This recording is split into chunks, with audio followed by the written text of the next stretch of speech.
Previously on Glitch Quest. What? Badge, darn it. Thank you, dang it. Today, it is finally time to bring this quest to an end. It has been several months in the making, and today is the finale. As a side note, Pokemon Yellow's quest is already over. As I continued to play through Pokemon Yellow, I found there were not that many glitches that made it different from Pokemon Blue. So let's just go ahead and say Pokemon Yellow's quest ended in Lavender Town. With Pokemon Blue, however, it is time to finish this Glitch Quest. So, as I'm sure you guys saw in the last episode, I made a huge mistake when I was using the walk through walls glitch. This means I have to go set it all up again. I have to go get my Mew poison, go back to the Safari Zone, do all that crud, count out my steps, and jump over the ledge at the exact right moment. But having to set it up one more time to get Fly again is really not that big of a deal, because I'm going to be setting up this glitch a lot today. So, of course, first things first, I want to go get Fly again. I set up the glitch, get my Mew to faint, and it sends me back to Fuchsia City. I forgot to go and heal at the Celadon City gym again, so now it sent me back here. Instead of setting this all up again, I decided to take the scenic route, and I just walk from here all the way through Cycling Road to the top. And it actually looks kind of cool, but as I'm going, I decide to try to step into the water, and it crashed my game. Let's set it all up again. Alright, back on Cycling Road, this guy looks like he's not having a very good day. You alright, buddy? I finally get to the top and oh my. I don't exactly know what's making this happen, but alright. Let's just go inside here, get the HM, teach it to Mew, and now that I actually have the Vermilion City badge,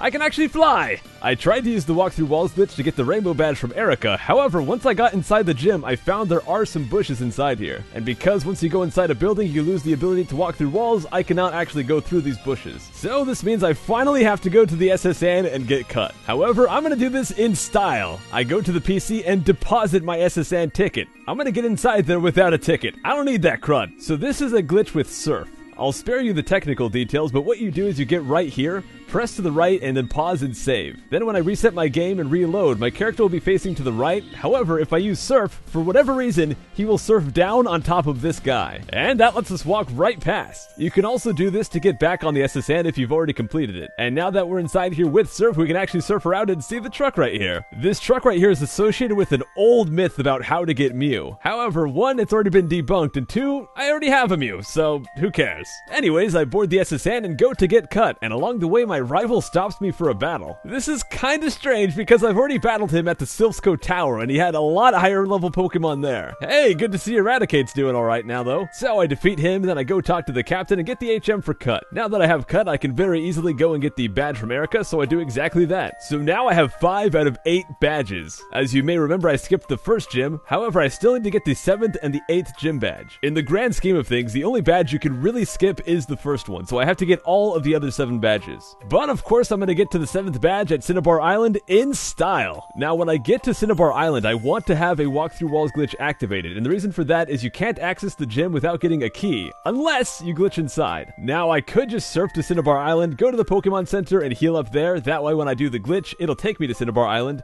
However, that's lame as butts! Instead I set up the walk through walls glitch to go to Fuchsia City, and I just walk south and go across the ocean. Okay, serious question right now. What the crud are these things? I have no clue. I have been wondering that since I was a kid. Please help me figure this out. I just keep walking to the west over the ocean and over Seafoam Island, because why not? And once I get to the island, I just walk on top of the gym and right inside. I make my way through the gym, but for some reason, getting inside with the glitch makes the game take a long time to load. Every time I go through one of the trivia portions or a battle, it takes like 5 to 10 seconds to load afterwards. But slowly but surely, I do make my way through and get the 7th badge. There is only one required badge remaining back in Viridian City. However, normally to access this gym, you have to have all of the previous 7 badges. Because I skipped the Pewter City gym, you'll see this one is still locked and it'll throw me back. So once again, I have to set up the glitch to walk through walls. Fantastic. I go through the whole process, get the walk through walls, go inside the gym, and complete that one as well. Now we have all of the badges we need. But because I skipped the Pewter City gym badge, I have to go set up the walk through walls glitch yet again. You know, just getting the badge would have been a lot less effort. I have no idea why I'm going through all this trouble, but I'm gonna go do it. Before I went to set up the glitch to actually get to the Elite Four, I tried to go and show what'll happen if I go there without the boulder badge and without walking through walls. On my way there though, completely unexpectedly, I was attacked by 2 rivals. He walked up to me and started talking while this one stayed back here. I went through a bunch of text and then I just got stuck in the spot forever. I could not do anything. My guess as to what is happening here is the trigger to make this rival go away is I have to get the Pewter City gym badge. And because I never got that, the game never got rid of the rival here. And then once you get the 8th badge, it makes the second rival battle in this area appear. So suddenly, 2 rivals! I had to reset my game, and when I reloaded, I realized I never saved after beating the 8th gym, so I have to go and do that again. So at this point, I've gone and got the 8th badge again, and finally set up the last walkthrough walls. I carefully make my way through this area without going into the rival battle area. You can see the 2 rivals standing on top of each other right here. Now I'm gonna go north and go past this building, and things are about to get a little strange, just a heads up. Now you'll see the guy right here asks to see my Cascade badge. That is the 2nd badge. The guy that checks for the Boulder badge, the first one, is inside the building, and since we've gone past that, we've effectively skipped him. However, the other 7 are all outside, and there's no way to get past them that I can find without getting the badge itself. If you try to go past them using this walkthrough walls glitch without having the badge, you'll lose the walkthrough walls ability and you'll be stuck. And if you go too far to the right or to the left, the game will crash, so that's also not an option to get past. There are some glitches in the game that bypass the badges completely, that beat the game without having to get a single badge, but as far as this method using the walkthrough walls, I think you have to get 7 badges. As far as I can tell, using this method, this is the minimum amount of badges required, so that's what I got. As I got to the end here, I got a little bit nervous. I couldn't tell where I was, but after going far enough to the north, suddenly the palette swapped and I knew that I was at the Indigo Plateau. There are the doors right there, and here it is. This is what it looks like, guys. As you may have noticed, I got to completely skip Victory Road, which is awesome, which means I never had to get the Strength HM. But here we are. Let's go inside and beat the Elite Four. I forgot to get Curtis out of the PC, so I'm going at this with just Mew. Considering I'm level 100, you can imagine this was pretty easy in general. I would say the most difficult battle was definitely the first one against Lorelei, simply because all of her Pokemon are Ice and Water type, and my only good attacking moves are Fly, Surf, and Ice Beam. So for the most part, I just use Fly a bunch, and eventually I get through it. Bruno was a piece of cake, and Agatha pretty easy as well. Now after we beat Agatha, we go through this door, and it sends us down this walkway to Lance, and these doors close behind us. However, we can actually use that Surf glitch we used to get inside the SSN to go back down through this pathway. I had to set it up right here, walk to the right, save my game, reset, and then use Surf. And that makes my character surf down onto this statue that I can walk through and walk through this path here. Now the doors right here are closed, so I can't just walk right back in, but if I go all the way back to Agatha's room, then back up through these doors,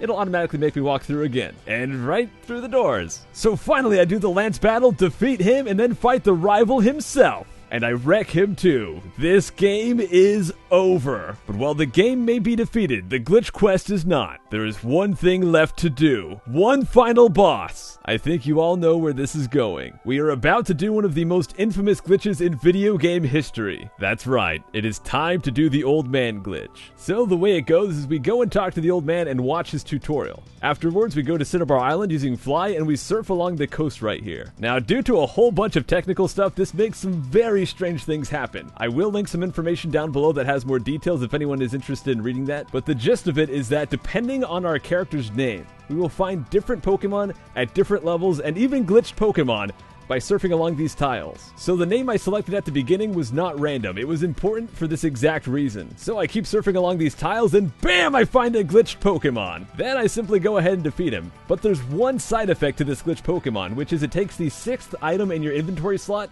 and it gives you 128 of them. Now before this battle, I set the Master Ball to the 6th item slot, so now I have 128 Master Balls. While doing this glitch, I also happen to run into a level 160 Rattata, so I go ahead and use a Master Ball to catch him. Who doesn't want that? Now, most importantly of all, because I have the MN symbol in the 7th slot of my character's name, we can unlock the true final boss of the game. That is right. It's time to battle Professor Oak himself. And he is no slouch by any means. He starts off with a level 111 Drowsy. Just so you know, all 6 of his Pokemon are going to be level 111. I of course send out my Mew and I start off by trying to use a Surf, which doesn't do that much damage. I follow that up with the Fly, which definitely does more damage, but he gets me poisoned. I do one more Fly and get the knockout. Next up, he sends out a Rhydon, which is actually a huge relief, knowing that it's something I can one-shot. I use Surf and one-shot it. Next up is a level 111 Pidgey. Once again, I one-shot it, this time using an Ice Beam. Next up is a Grimer. I use Surf, which doesn't quite take him out even though I got a critical, but one more Surf and he is down.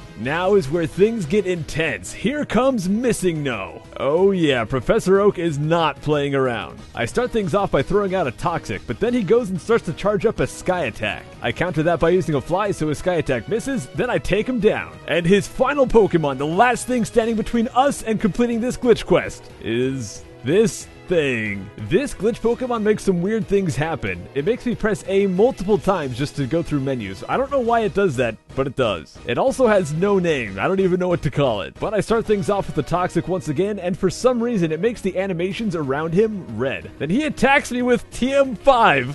How do you even do that? It doesn't do any damage, but it makes his evade greatly rose. I don't know. I go for a Surf, which does some pretty big damage, then he goes with a Bubble Beam.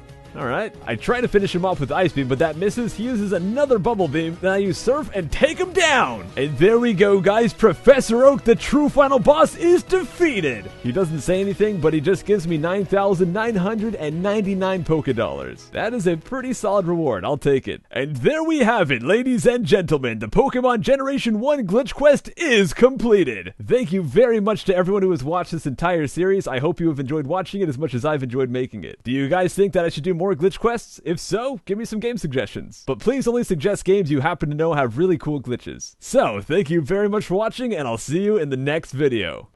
That was the longest episode in this entire series. I am surprised you made it to the end of that one. Well, since you're here, you might as well click that subscribe button. Or you can click on some annotations or check out the links below if you're on mobile. This one will take you to a playlist for Glitch Fest, my other glitch series. And this one will take you to episode 1 of my Let's Play for Sonic 06. The Let's Play is on a different channel called Scykoh Plays, so be sure to subscribe to that one too. That's it for now. Take care.